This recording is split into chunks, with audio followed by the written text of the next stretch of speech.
오늘 함께 들을 하나님의 말씀 신약성경 사도행전 2장 42절에서 47절 말씀입니다.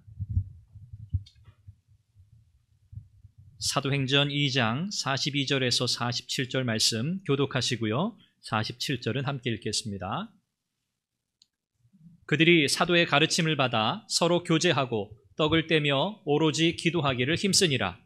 사람마다 두려워하는데 사도들로 말미암아 기사와 표적이 많이 나타나니 믿는 사람이 다 함께 있어 모든 물건을 서로 통용하고 또 재산과 소유를 팔아 각 사람의 필요를 따라 나눠주며 날마다 마음을 같이하여 성전에 모이기를 힘쓰고 집에서 떡을 떼며 기쁨과 순전한 마음으로 음식을 먹고 하나님을 찬미하며 또 온 백성에게 칭송을 받으니 주께서 구원받는 사람을 날마다 더하게 하시니라. 아멘. 아멘. 오늘 저와 여러분들은 어떻게 그리스도인이 되었습니까? 오순절 성령 강림 사건, 여러분 이것은 초자연적인 하나님의 은혜의 역사라고 우리는 살펴보았습니다. 이와 같은 성령의 역사로 신약교회가 시작이 되었죠. 이처럼 오늘 저와 여러분들이 그리스도인 된 것은 성령 하나님의 초자연적인 은혜의 역사인 것을 우리는 믿습니다. 베드로의 설교를 듣고 회심한 3,000명의 사람들, 이 사람들이 어떻게 회심했습니까? 어떤 프로그램을 만들어서 그 프로그램에 참여시켜서 그들이 회심했습니까? 어떤 이벤트를 벌여서 그들이 회심했나요? 그렇지 않죠? 그들은 베드로를 통해서 선포되는 하나님의 말씀, 복음을 듣고 그 복음의 역사 가운데 성령의 역사하심으로 그들은 회심에 이르게 되었고요. 그리스도인이 되었습니다. 즉 선포된 하나님의 말씀, 복음으로 말미암아 우리는 다 그리스도인 되었다는 사실입니다. 오늘 본문 안에서 우리는 성령의 역사로 말미암아 그리스도인 된 사람들이 함께 모였을 때 어떤 일이 일어났는가 하는 것을 보게 됩니다. 이것이 오늘 우리가 주목해야 하는 부분이거든요. 예수 믿는 사람들이 모인 그 공동체인 교회, 그들이 모였을 때 어떤 일이 일어났는가? 그렇다면 오늘 동일하게 모이고 있는 교회로 모이는 우리 가운데에는 어떠한 일들이 일어나야 하는가? 우리는 이것에 주목하면서 오늘 말씀을 함께 생각해 보려고 합니다. 여러분께서 초대교회 성도들의 모습, 교회의 모습을 생각하실 때 떠오르는 단어가 혹시 있으신가요? 그들의 모습을 보면서 마음속에 떠오르는 단어. 저는 이 모습을 보면서 기쁨이라는 단어가 떠올랐어요. 기쁨. 성령의 역사로 거듭난 사람들, 그리스도인 된 그들이 얼마나 그 구원의 은혜에 감격했던가. 그들이 하나님의 그 사랑, 하나님의 자비, 이것에 얼마나 감격하고 감사했던가. 그래서 그들의 삶을 통해서 흘러나오는 것이 바로 이 기쁨이었거든요. 이 기쁨 때문에 그들은 무엇이든 할 수 있었습니다. 우리도 그렇죠. 억지로 하는 건 죽기보다 싫어요. 내가 기뻐서 해야죠. 즐거워서 해야죠. 여러분 신앙생활 기뻐서 하시는 줄 믿습니다. 네, 기뻐서 해야 해요. 억지로 누가 시켜서, 물론 학생 때 저도 그렇지만 학생 때 우리 아이들 부모님 말씀에 순종한다 해서 어떻게 보면 억지로 끌려 나온 것 같기도 해요. 그래도 그 복된 겁니다. 억지로라도 끌려 나올 수 있을 때가 사실은 좋은 거거든요. 나 안 가요, 저 안 가요. 이러기 시작하면 이제 힘들기 시작하죠. 그래도 야 아빠가 교회에서 집사인데, 엄마도 그렇고 권사인데 장로인데, 심지어는 이제 목사. 야 그래도 아빠가 목사인데 교회는 가야지. 이런 일이 일어날 가능성도 있습니다. 오늘 우리가 신앙생활하면서 정말 여러분 저는 행복한 신앙생활 하시길 바라거든요. 저도 마찬가지고요. 이 신앙생활이 괴롭다? 즐겁지 않다? 그건 진짜 못할 일이에요. 여러분 여기 우리가 이익을 얻기 위해서 모인 거 아니잖아요. 우리가 여기 오면 누가 돈을 주나요? 특별한 혜택을 받나요? 그거 아니거든요. 정말 여러분들은 그 기쁨에 이끌려서 이 자리에 오신 분들이세요. 하나님께 받은 은혜와 사랑에 감격하고 그래서 내가 하나님께 예배해야지, 내가 하나님의 뜻대로 내가 살아야지 라고 하는 그런 간절한 열망과 결단을 가지고 여러분들 나오셨기 때문에 여러분들은 그 기쁨이 없이는 이 자리에 오실 수 없는 분들이 있어요. 여러분들 정말 잘 오신 거예요. 여러분 가운데 기쁨을 주신 분이 누구신가? 그 기쁨의 이유, 그 기쁨의 근원, 여러분 잊지 마시기를 바랍니다. 오늘 초대교회 이 성도들이 보여주는 그들의 삶의 모습은 참 경이로운데요. 그들은 참 기뻐하면서 그 모든 일들을 감당하고 있는 것을 우리는 확인하게 돼요. 그래서 교회는요, 기쁨의 공동체여야 해요. 기쁨의 공동체. 우리 사는 일이 늘 기쁜 일만 있는 건 아니지요. 슬픈 일 너무 많고요. 또 어제도 저는 참 슬픈 소식을 또 제가 아는 한 집사님으로부터 그 손자가 한 2년여 넘게 이 백혈병으로 투병하다가 하나님 부르셔서 어제 하나님께로 갔는데요. 참 그 손자를 그렇게 이제 6살인가 7살인가 그래요. 이 손자를 떠나보낸 할아버지의 심정, 또 할머니, 또 부모의 심정, 이것은 이로 헤아릴 수 없는 일이죠. 참 저도 한참이나 혼자 이렇게 앉아서 눈물을 흘리고 또 하나님의 선하신 뜻과 또 위로를 구하는 그런 시간을 가졌었는데 참 이런 일들이 우리 삶 속에는 너무 많잖아요. 우리의 삶이라는 것은 희, 노, 에락 다 있다고 하지 않습니까? 오늘 우리가 참 기뻐할 수 있는 이유는 우리의 삶에 슬픔이 없어서가 아니에요. 고통이 없어서가 아니에요. 감당할 수 없는 어려움이 없어서가 아니에요. 오늘 우리가 기뻐하는 것은요, 어떻게 보면 절대적인 기쁨이에요. 상황이 어떻든 형편이 어떻든 그것에 구애받지 않는 기쁨이죠. 왜요? 그 기쁨의 근거가 우리 눈에 보이는 것에 있지 않기 때문에 그래요. 그 기쁨의 근거, 그 이유는 바로 하나님께 있기 때문에 그렇습니다. 예수 그리스도를 통해서 저와 여러분들에게 주어진 그 하나님의 구원의 은혜에 우리의 기쁨의 이유가 있기 때문에 우리는 어떤 상황에서든 기뻐할 수 있는 줄로 믿습니다. 오늘 이 본문을 통해서 기쁨으로 충만한 공동체인 이 교회를 통해서 일어난 일들이 무엇인가 우리가 함께 살펴보고요. 오늘 우리 교회도 그와 같기를 바라는 그런 간절함이 우리 가운데 있기를 바랍니다. 초대교회 이 교회의 모습은요, 저는 이렇게 표현하고 싶어요. 힘쓰는 공동체였다. 기쁨으로 충만한 이 초대교회, 이 공동체는, 이 신앙 공동체는 힘쓰는 공동체였어요. 오늘 본문에 보면 힘쓴다라는 단어가 42절과 46절에 2번 사용되었는데 모두 같은 단어예요. 영어 성경에는 다른 단어로 번역을 했어요. 42절에 힘쓴다는 단어는 devoted라는 단어를 썼어요. 헌신하다, 희생하다 이런 의미를 가지죠. 46절에 힘쓴다라고 하는 단어는 attending, 참여한다 이런 의미로 사용되고 있어요. 번역이 되었어요. 42절은 이런 말씀이죠. 사도들의 가르침을 받아 서로 교제하고 떡을 떼며 오로지 기도하기를 힘썼다. 42절이고요. 46절은 날마다 마음을 같이하여 성전에 모이기를 힘썼다. 여기 사용된 힘쓰다라는 단어가 프로스카르테레오라고 하는 같은 헬라 단어가 사용이 되었어요. 이 단어는 원래 고집세다, 고집부리다 이런 의미를 가진 단어예요. 네, 이 단어가 오늘 본문의 문맥 안에서 어떤 의미를 가지냐면 고집스럽게 헌신하며 인내한다 이런 의미로 본문에서 사용되고 있어요. 타협이 없는 거죠. 물러서지 않는 거죠. 고집스럽게 지키는 거죠. 무엇을? 헌신하는 것을, 인내하는 것을. 이것이 바로 초대교회 성도들의 삶의 주요한 특징이었어요. 힘쓰는 거예요. 전력하는 거예요. 전심전력, 우리가 그렇게 표현하지 않습니까? 나의 인생에서 변함없이 고집스럽게 붙들고 끝까지 갈 일을 발견한 사람들이에요. 내 인생에 전념할 일이 무엇인가를 발견한 사람들, 그들이 바로 초대교회 성도들이었어요. 그래서 초대교회는 힘쓰는 공동체라고 그렇게 부를 수 있습니다. 여기 사용된 이 단어, 힘쓴다라고 하는 이 단어는 두 가지 의미를 담고 있어요. 첫째는 헌신이라고 하는 이 행위, 그 자체, 그리고 그 헌신하는 행위가 지속되는 것, 이 두 가지가 다 들어있어요. 두 가지 의미가. 저는 영어 성경이 참 잘 번역했다고 생각해요.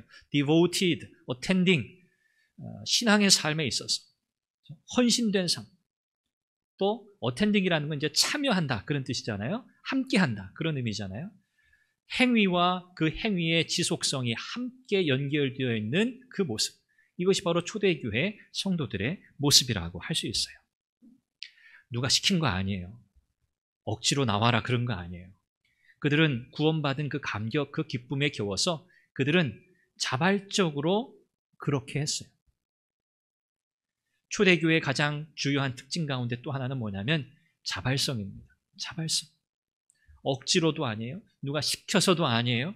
자기가 받은 은혜에 감격하여 스스로 결단하고 자발적으로 하나님 앞에 나와 믿음의 삶을 살았어요. 우리 안에 진정한 기쁨이 없이는 우리는 결코 이런 삶을 살아낼 수 없습니다. 초대교회가 그러면 과연 무엇에 힘썼는가? 힘쓰는 공동체였으니까 오늘 성경을 통해서 몇 가지 살펴볼 수 있어요. 초대교회는요, 사도의 가르침을 받기에 힘쓰는 공동체였습니다. 사도들의 가르침을 받는 일에 전념했다는 말이죠. 말씀을 배우는 일 멈추지 않았다는 것입니다. 이 초점은요, 단순히 가르친다 혹은 가르침 받는다에 있지 않아요. 가르친다. 무엇을 위한 가르침인가? 가르침 받는다. 무엇을 위한 배움인가? 이 질문에 답을 얻어야 돼요. 무엇을 위함이죠? 하나님의 말씀의 지식을 얻기 위함입니까? 물론 지식 필요하죠. 그러나 궁극적인 목표는요, 그 말씀을 살아내기 위해서예요. 그 말씀을 알고 그 말씀을 믿음으로 살아내기 위해 가르치고 가르침을 받는 거예요. 이것이 초대교회의 성도들이 힘썼던 거예요. 우리는 하나님께서 그분의 말씀으로 교회와 오늘 우리의 인생, 우리의 삶을 다스린다고 믿습니다. 그래서 하나님의 말씀에 대해 우리가 고백하는 바가 있죠. 하나님의 말씀은 절대무오한, 정확무오한 유일의 법칙이요. 우리의 인생과 신앙생활에 정확무오한 유일의 법칙, 이것이 우리의 신앙 고백이거든요. 그렇습니다. 하나님은 말씀으로 다스리세요. 그러므로 우리가 해야 할 일, 전념해야 할 일, 가장 중요한 첫 번째 임무가 뭐예요? 하나님 말씀을 배우는 일에 전념하시는 거예요. 여러분, 말씀을 배우는 일에 전념하시기를 바라요. 앞에 서 있는 목사가 여러분 말씀을 배우셔야 돼요. 열심히 배우세요. 여러분 이제 양육 과정도 이제 시작할 텐데 여러분 신청하세요. 여러분 제발 좀 공부 과정에 참여해 주세요. 양육 과정에 한 번도 빠지지 말아 주세요. 제가 그런 얘기 한 번도 한 적이 없어요. 왜요? 그렇게 해서 되는 게 아니거든요. 그렇게 해서 안 돼요. 억지로는 안 돼요. 물론 직분자니까 그래, 직분자니까 내가 해야지. 물론 그것도 굉장히 의미 있는 결정이에요. 직분자에 대한 의미를 가지고 담고 있는 거니까요. 그런데 그것보다도 더 훨씬 더 중요한 마음이 뭐냐면 내가 왜 하나님의 말씀을 배워야 하는가에 대한 이유를 내가 분명히 아는 거예요. 하나님의 말씀을 배워야 하는 이유를 모르면 배우고자 하는 열망이 당연히 생기지 않겠죠. 하나님의 말씀이 아니면 나는 길을 잃어버려요. 우리 영적인 삶에는 가이드가 없는 거예요. 하나님의 말씀이 나에게 영적인 생명을 공급해요. 말씀의 능력 안에서 하나님은 나를 다스리세요. 그러므로 말씀이 아니고서는 우리는 신앙생활 할 수 없어요. 그렇기 때문에 우리는 하나님의 말씀을 배우는 일에 전념해야 하는데 제가 사정사정해서 여러분들이 아유 목사님 그렇게 하도 말씀하시니까 그래 목사님 소원 한번 들어드리자. 그렇게는 여러분 참여하지 마세요. 제가 여러분들에게 사정사정 하지도 않을 뿐만 아니라 사정사정 한다고 해도 여러분들이 아유 그래 목사님 안타깝다. 그래 참여해드리자. 해드리자. 여러분 그러실 필요 없어요. 여러분 성경은 우리에게 어떻게 초대교회에 많은 사람들이 회심하고 그 교회의 지체들이 되었는가? 사도들이 사정사정해서 말씀 배우라고 이 과정에 참여하라고 끌어당기고 밀고 했더니 사람들이 늘어났다? 성경 그렇게 말씀하시지 않아요. 예수 그리스도를 인격적으로 만난 사람, 거기는 반드시 변화가 일어나죠. 그렇죠? 예수 그리스도를 인격적으로 만나면 반드시 변화가 일어나요. 왜? 이건 하나님 말씀이니까. 사망에서 생명으로 옮겨지지요? 그렇죠? 사망에서 생명으로 옮겨져요. 그리스도 안에서 새로운 피조물, 새로운 창조물, 뉴 크리에이션, 영어는 그렇게 표현했어요. 새로운 존재가 돼요.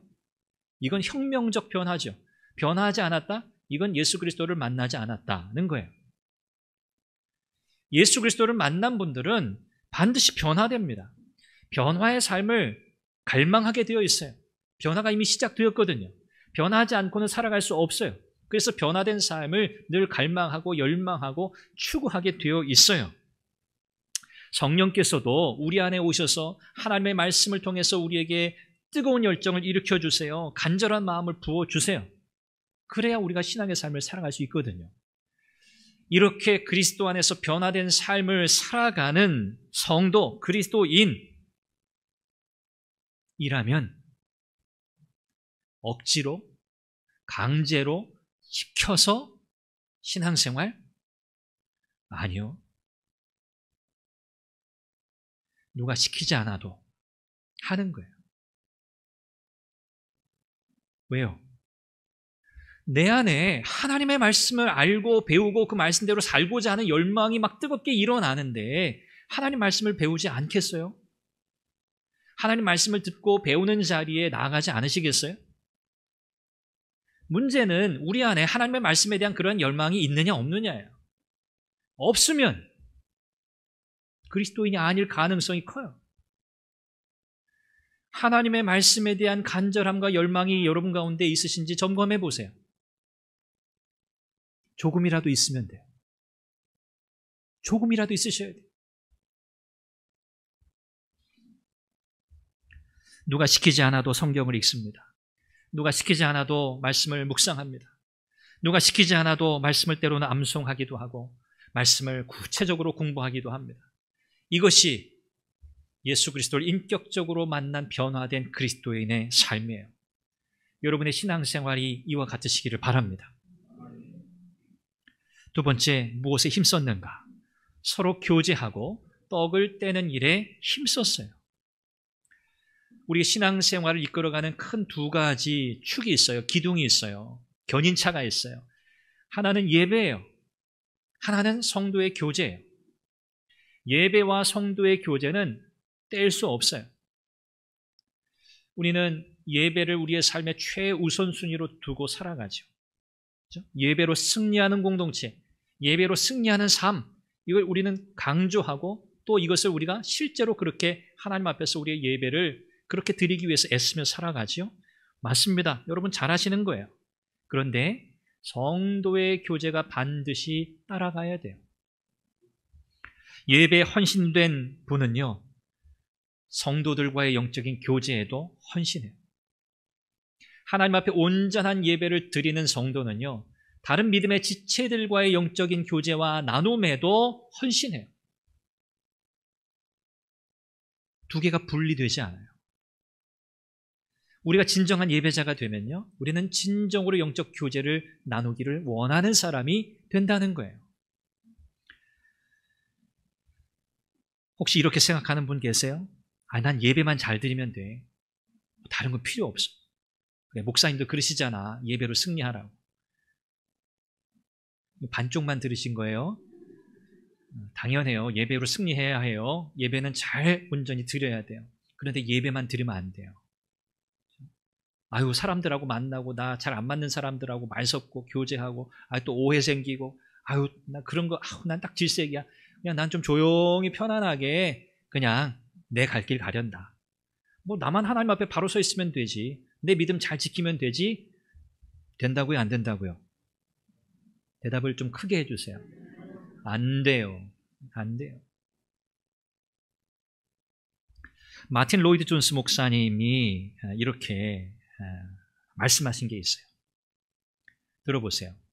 여러분, 자신이 그리스도인인지를 알아보려면 여러분이 다른 그리스도인들과 함께 모이고 싶어 하는 마음이 있는지 질문해 보십시오. 그런 바람이 없다면 당신은 그리스도인이 아닙니다. 라고 하셨어요. 교회의 신앙의 삶에서 우리의 믿음의 지체들과 연합하고 그들과 영적인 교제, 영적인 나눔을 가지는 것은 여러분 너무너무 중요한 일이에요. 이걸 우리는 코이노니아, 교제라고 표현하죠. 그런데 여러분 교제는요, 예배 마치고 인사 몇 마디 나누고 악수하는 게 교제가 아니에요. 그건 그냥 인사예요. 오늘 본문 44절에서 45절 말씀을 보면 초대교회 성도들의 교제가 어떠했는지를 우리에게 설명해 주고 있는데요. 참 뭐랄까요? 경이롭다. 경이롭다. 참 놀랍다. 어떻게 달리 표현할 방법이 없을 것 같아요. 뭐 충격적이다 그런 건 아니에요. 경이롭다. 진짜 놀라운 일이다. 믿는 사람이 다 함께 있어 모든 물건을 서로 통용하고 또 재산과 소유를 팔아 각 사람의 필요를 따라 나누어 주며. 여러분 이 성경 구절 안에서 여러분들에게 딱 마음에 딱 꽂히는 부분은 어떤 부분이세요?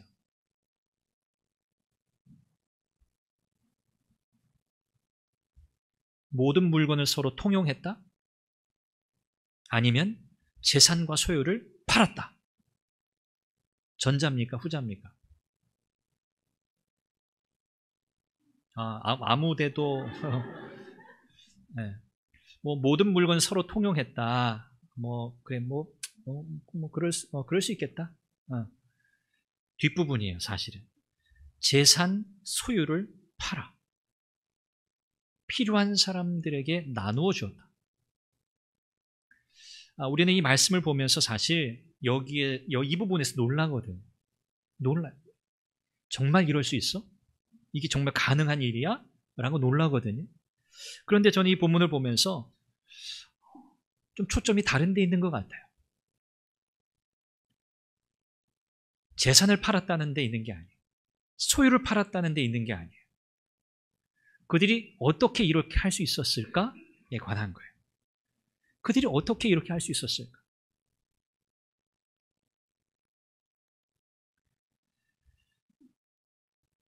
그들이 재산을 팔거나 소유를 팔거나 모든 물건을 서로 통용할 수 있었던 이 모든 일이 자발적으로 일어났다는 거예요. 저는 강조점을 거기에 두고 싶어요. 자발적으로 일어났다. 누가 당신 재산 많으니까 재산 좀 팔아. 당신 소유가 많으니까 그 소유 좀 팔아. 그런 게 아니에요. 이렇게 보니까 필요가 있는 거예요. 지체들의 삶을 이렇게 보니까 저분에게는 정말 이 부분이 필요할 것 같아. 무슨 말씀이에요? 초대교회 성도들은요, 서로의 필요에 관심이 지대했어요. 저분에겐 뭐가 필요하지? 저 집사님께는 뭐가 필요하지? 저 성도에게는 뭐가 필요하지? 우리 아이들에겐 뭐가 필요하지? 서로의 필요에, 서로를 돌아보는 일에 관심이 없다면 결코 일어날 수 없는 일이에요. 그들은 구원의 은혜에 감격했죠. 기쁨의 공동체라고 말씀드렸죠. 그 기쁨의 공동체를 특징짓는 중요한 단어가 바로 자발성이에요. 물론 당시에 문맥이 있습니다. 정황이 있어요. 오순절 이 절기를 지키기 위해서 예루살렘으로 여러 지역에 있던 사람들이 몰려들었잖아요. 그리고 그 가운데 베드로의 설교를 듣고 회심한 사람만 3,000명이란 말이에요. 엄청난 숫자죠. 이 사람들이 절기만 지키고 그냥 딱 돌아갔으면 괜찮아요. 그런데 그렇지 않은 거예요. 오순절을 통해서 베드로의 설교를 통해서 성령의 초자연적인 역사로 인해서 회심하게 되고 구원의 은혜를 경험하게 되니까 여러분 이 3,000명이 예루살렘에 머물면서 뭐 해요? 기도하잖아요. 기도해요. 이 엄청난 사람들이 거기에 머무는 그 비용이라고 하는 것. 여러분 생각해 보세요. 숙식 해결해야 되잖아요. 먹는 거, 자는 거. 물론 그들이 경비를 가져왔죠. 경비를 가져왔는데 이 오순절 성령 강림으로 인한 베드로의 설교를 듣고 회심한 이후에 일어난 이 사건을 그들은 예측하지 못했어요. 딱 쓸 만큼만 가져온 거예요. 그러니 이제는 더 이상 머물 수 있는 경비가 없어요. 사실은 정황상 부족한 거죠. 이런 상황 속에서 예루살렘 교회가 성도들이 한 일이 뭐냐면 모든 물건을 서로 통용하는 거예요. 왜? 지금 예수님을 믿고 저 구원의 감격에 기뻐하는 저 사람들. 근데 우리 형제잖아요. 우리의 자매들이잖아요. 우리의 지체들이잖아요. 그들의 필요를 발견한 거예요. 그리고 모든 물건, 그들이 가지고 있는 그 물건을 아낌없이 그들의 필요를 위해서 내어놓은 거죠. 그런데 이것으로도 부족해져요.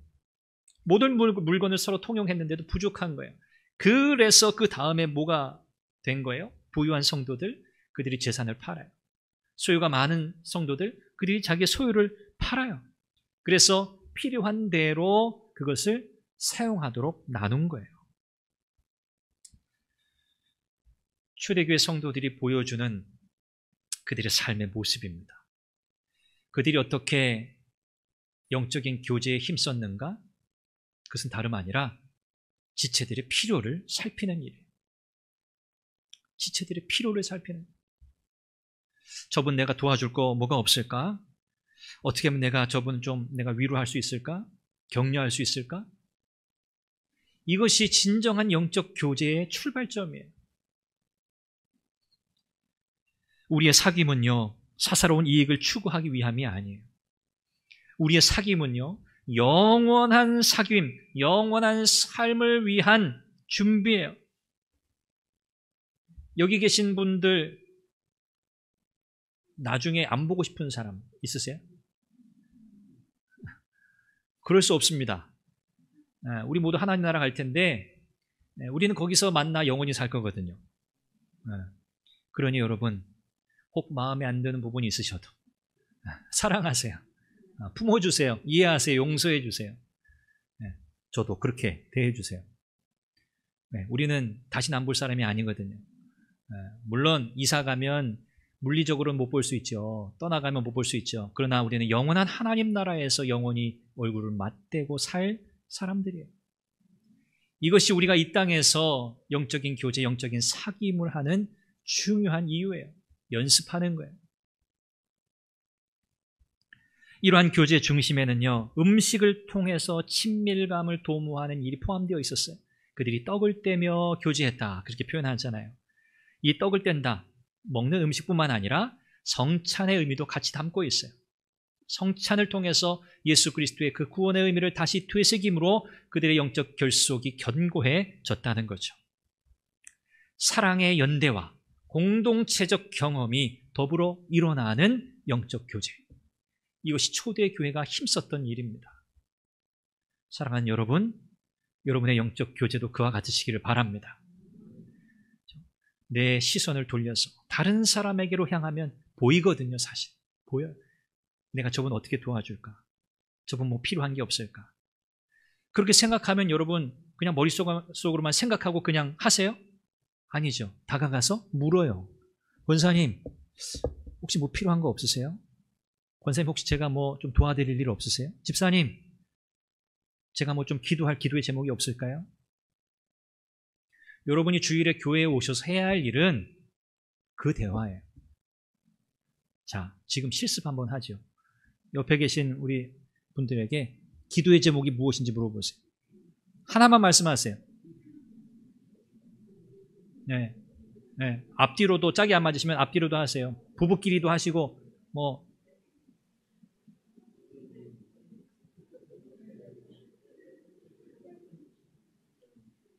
네, 여러분 됐습니다. 잘하셨어요.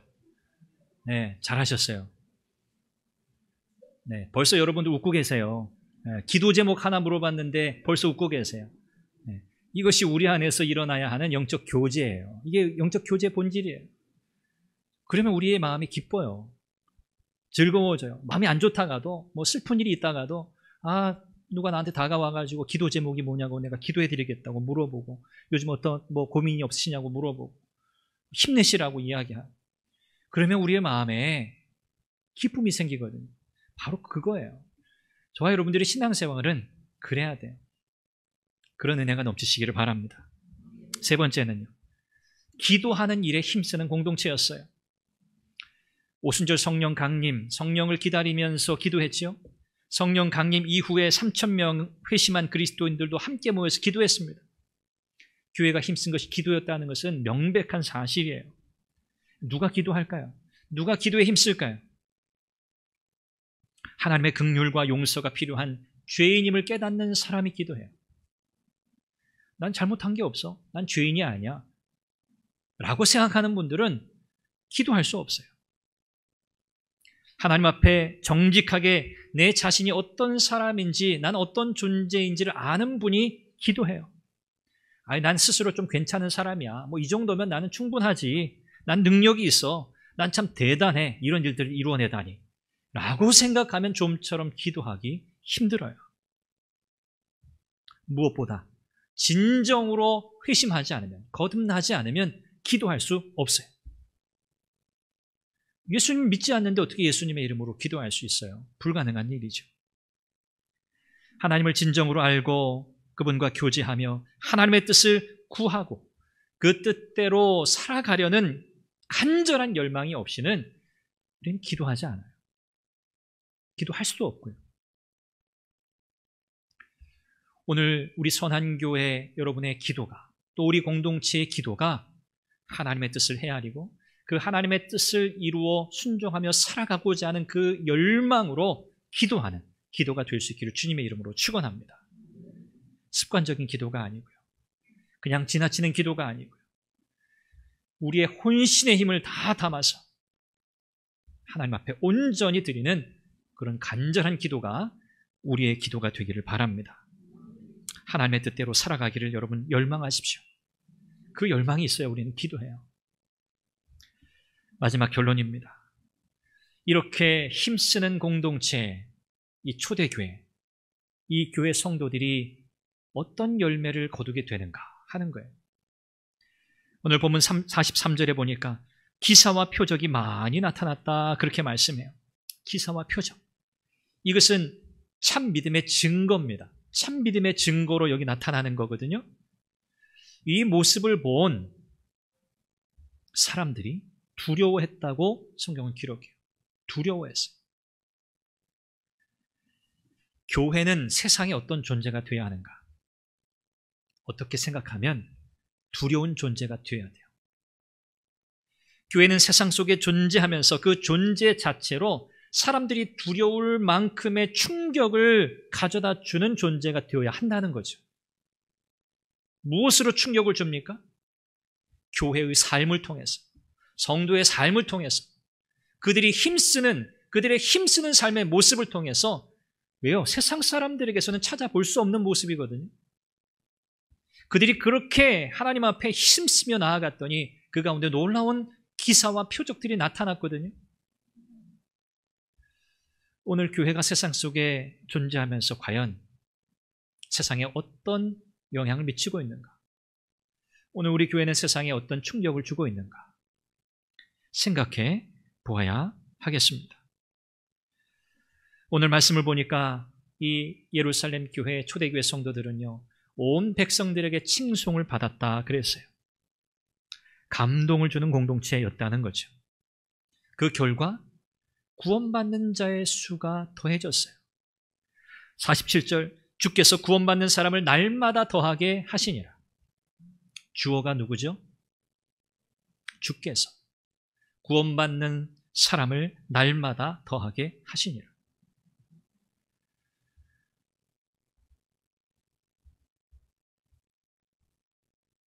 회심의 역사, 구원의 역사라고 하는 것은 엄밀히 말하면 어떤 전도 훈련, 전도 프로그램의 결과가 아닙니다.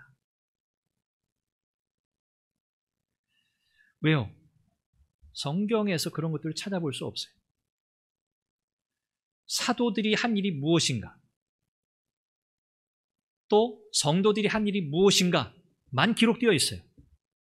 그리고 그 결과 하나님께서 어떤 은혜의 역사를 이루셨는가가 기록되어 있어요. 우리가 흔히 표현하는 부흥한다? 그 부흥. 한국교회는 부흥을 숫자와 연결해서 늘 이야기했어요. 숫자가 늘어나면 부흥한 거고 숫자가 늘어나지 않으면 부흥하지 않은 거예요.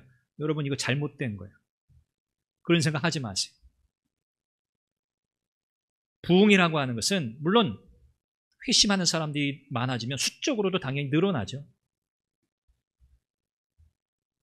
진정한 의미의 부흥이 어떻게 일어나는가? 그 주체는 하나님이에요. 부흥을 주시는 분은 하나님이세요. 어떻게 부흥이 일어나는가? 우리가 갈망하는 진정한 의미의 부흥이 일어나는가? 사도들은 신실하게 말씀을 전하는 일에 전력했어요. 성도들은요, 사도들의 가르침, 말씀을 듣고 배우고 그 말씀을 살아내는 일에 전력했어요. 전념했어요. 이게 전부예요. 그거 가지고 되나요? 혹시 그렇게 생각하실 수 있습니다. 성경에 다른 것이 있으면 제가 더 말씀드릴 거예요. 그런데 없어요. 여기서 우리는 중요한 사실을 배워야 돼요. 깨달아야 돼요. 오늘 교회가 어떤 존재로 세상 가운데 있어야 하는가? 교회 공동체의 한 지체 구성원인 나는 과연 어떤 삶을 살아야 하는가? 하나님께서 이 교회를 통해서 오늘 나의 삶을 통해서 은혜의 역사를 이루시고자 하는데 하나님은 어떤 조건이 충족될 때 하나님은 그 은혜의 역사를 우리 가운데 친히 이루어 주시는가? 우리는 여기에 초점을 맞춰야 하는 거예요. 목사인 저는 말씀을 신실하게 여러분들에게 가르치고 전하는 그 사역을 잘 해야 되고요. 말씀을 듣는, 가르침 받는 여러분들은 잘 들으시고 잘 배우시고 그 말씀대로 살고자 애쓰고 노력하고 성령의 은혜를 구하며 사셔야 해요. 여기에 진정한 의미의 부흥이 있는 거예요. 부흥. 흔히 우리가 초대교회로 돌아가자 그런 표현 많이 했어요. 초대교회로 돌아가자. 뭘로 돌아가자는 건가요? 초대교회 무엇으로 돌아가자는 건가요? 목회자들에게는 신실한 말씀의 사역자가 되는 것으로 돌아가는 거예요. 성도들에게는 신실한 말씀의 실천자로, 말씀을 살아내는 자로 돌아가는 거예요. 이게 초대교회로 돌아가자는 것의 의미라고 저는 생각해요. 다른 것이 없어요. 성령 충만을 구하고 성령께서 일하시고 역사하시는, 그래서 은혜의 복음의 본질이 드러나는 교회, 성도의 삶 되기를 갈망하는 거예요. 이것이 오늘 저와 여러분들이 세워가야 할 교회의 모습이요, 오늘 우리의 신앙의 모습인 줄로 믿습니다. 여러분, 오늘 굉장히 중요한 말씀 여러분들과 나누었습니다.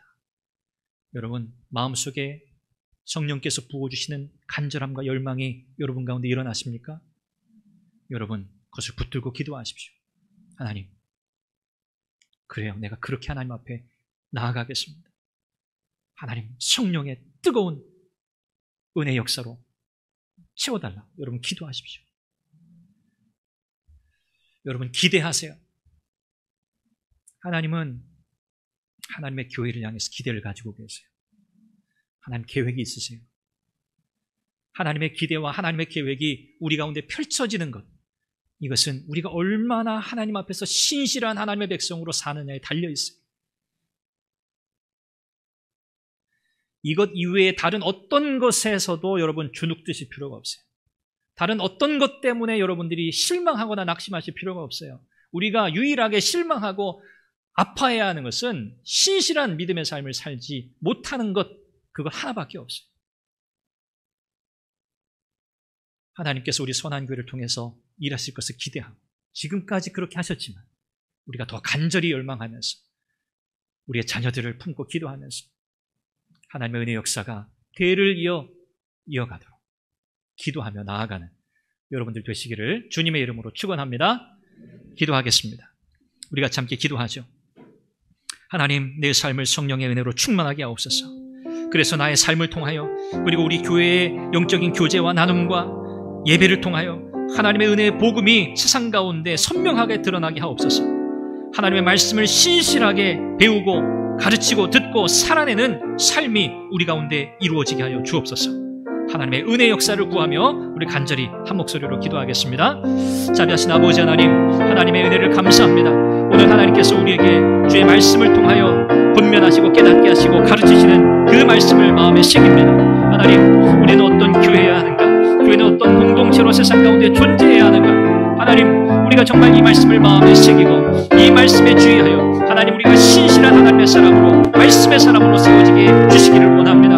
하나님, 하나님께서 오늘도 우리 가운데 놀라운 계획을 가지고 행하시는 줄 믿습니다. 하나님, 우리 가운데 하나님 그 큰 기대를 가지고 우리 가운데 은혜를 베풀어 주시는 줄 믿습니다. 하나님, 우리의 인생을 걸고 전념할 수 있는 일, 하나님 우리가 힘써야 할 일, 하나님 정말 우리가 마음을 다하여 뜻을 다하여 정성을 다하여 전력할 수 있도록 은혜를 도하여 주시옵소서. 하나님 아버지, 우리 교회, 이 선한 교회는 하나님의 말씀 배우는 일에 앞장서는 힘쓰는 교회가 되게 하시고, 영적인 교제와 나눔을 힘쓰는 교회가 되게 하시며, 열심을 뽑고 하나님 앞에 기도하며 하나님의 뜻을 구하는 교회가 되게 하여 주옵소서. 필요할 때 하나님의 놀라운 은혜 역사, 구원받는 사람을 날마다 더하게 하시는 하나님의 은혜 역사가 우리 가운데 이루어질 것을 믿습니다. 하나님, 역사해 주옵소서. 자비하신 아버지 하나님, 초대교회 성도들이 보여주는 그들의 삶의 모습, 오늘 우리에게 도전이 되어 하나님의 말씀으로 받습니다. 하나님, 우리는 힘쓰는 공동체, 선한 교회가 되게 하여 주옵소서. 하나님의 말씀을 가르치고 가르침 받고 그 말씀을 살아내는 일에 힘쓰는 교회가 되게 하여 주시옵소서. 서로를 향한 진정한 사랑으로 영적인 사귐을 갖는 공동체가 되게 하여 주시옵소서. 전심전력하여 하나님의 은혜를 구하며 기도하는 기도 공동체가 되게 하여 주시옵소서. 그리할 때 하나님께서 우리 가운데 친히 일하시며 역사하실 줄 믿습니다. 하나님, 우리 가운데 진정한 의미의 영적인 부흥과 회복의 역사를 허락하시고 선한 교회를 통하여 하나님의 영광, 은혜의 복음이 힘있게 드러나게 하여 주옵소서. 예수님의 이름으로 기도합니다. 아멘.